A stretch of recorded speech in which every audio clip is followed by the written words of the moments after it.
আসলে আমি এটা যোগ্য না।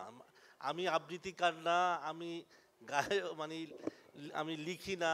আমি আইনে পড়াশোনা করেছি, আইনে পিএইচডি করেছি। আমাদের অঙ্গন একদম ভিন্ন। এখানে আমাদের আবৃত্তিতে দেখলাম হচ্ছে স্বাধীনতা পদক পাওয়া, তারপরে ২১শে পদক পাওয়া আমাদের এখানে আছেন।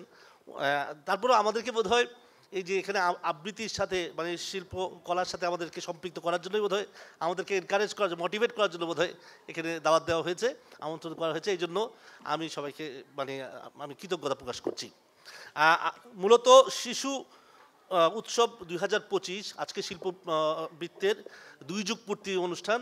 সেখানে আমি এসে আমি সকল যারা এখানে শিশু কিশোর যারা আছেন এবং যারা এই ২ যুগ ধরে যারা অনেক বড় বড় শিল্পী এখান থেকে বের হয়ে এসছে তাদের সবার প্রতি রয়েছে আমার মানে শুভেচ্ছা, অভিনন্দন।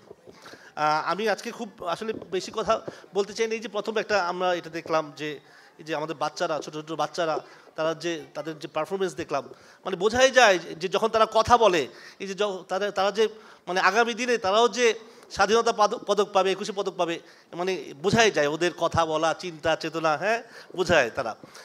আমি এই যে যারা সংস্কৃতি মনা বাংলাদেশের, যারা বাংলাদেশের তো আসলে মানুষরা অসাম্প্রদায়িক, এটা কিন্তু আমাদের ভুলে গেলে চলবে না। আমরা দেখেছি বাংলাদেশে একটা গণঅভ্যুত্থান হয়েছে। সেই গণঅভ্যুত্থানের পরে আমাদের রাজনৈতিক পরিবর্তন যেখানেই যাক না কেন, কিন্তু দেশটা কিন্তু অসাম্প্রদায়িকই থাকতে হবে, এর কিন্তু বিকল্প নাই। কারণ আমরা চাইলেও আমাদের দেশের মানুষ কিন্তু একটা গোষ্ঠী যদি চায় দেশটা এমন চলবে, আরেকটা গোষ্ঠী চায় ওরকম চলবে, মানুষের ভেতরের যে মনন জগৎ সেটা কিন্তু পরিবর্তন হবে না। কারণ আমরা বাঙালি সংস্কৃতি থেকে আমাদের আসা, আমরা মানুষ, আমরা এখানে আমাদের চিন্তা চেতনা মননশীলতায় আমরা বাঙালি, আমরা খুবই সংস্কৃতি মনা। এবং বলতে দ্বিধা নাই যে আমরা এখানকার বাঙালি মুসলমানরা কিন্তু হিন্দু থেকেই আসা। তো হিন্দু সংস্কৃতিও মধ্যে যে সমস্ত শিল্প কলাটলা আছে সেটা আমাদের মনের ভেতরে আছে, ডিএনএতে বোধহয় আছে। তো এটাকে একেবারে রিমুভ করে ফেলা কিন্তু সহজ না, বা উচিত হবে না বোধহয়। যাই হোক, সব কিছু মিলে তো আর সব কিছু মিলিয়ে তো আসলে আমরা বাঙালিরা, বাংলাদেশি বাঙালিরা, তাই না? এখানে উপজাতিরাও আছে, এখানে উপজাতিদেরকে বাদ দিয়েও বাংলাদেশি হওয়া যাবে না, তাদেরকেও রাখতে হবে। তো যাই হোক, আজকে আমাদের শিশুরা যে এখানে যে পারফরমেন্স করছে, তা আমাদের জীবনে কিন্তু এই সুযোগটা হয় না। আমাদের বাবা মা আমাদেরকে সেই মানে কখনো গান বাজনা এগুলোতে দেন নেই। কেন দেন নাই জানি না। আমি ভালো খেলোয়াড় ছিলাম, সেটাও খেলতে দেন নাই। ওনাদের ধারণা ছিল বোধহয় যে লেখাপড়া করে আমরা যেটা হয়েছি ওটাই বোধহয় ভালো, কিন্তু আমার কাছে সেটা মনে হয় না।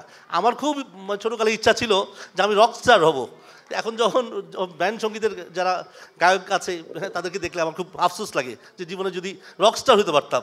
তো যাই হোক, সবার প্রতি রইল শুভেচ্ছা, অভিনন্দন। এবং যারা আমাদের এখানে যারা মুরব্বীরা আছেন সবার প্রতি রইল সম্মান, শ্রদ্ধা। সবাই ভালো থাকবেন। আসসালামু আলাইকুম। আচ্ছা, আর এটা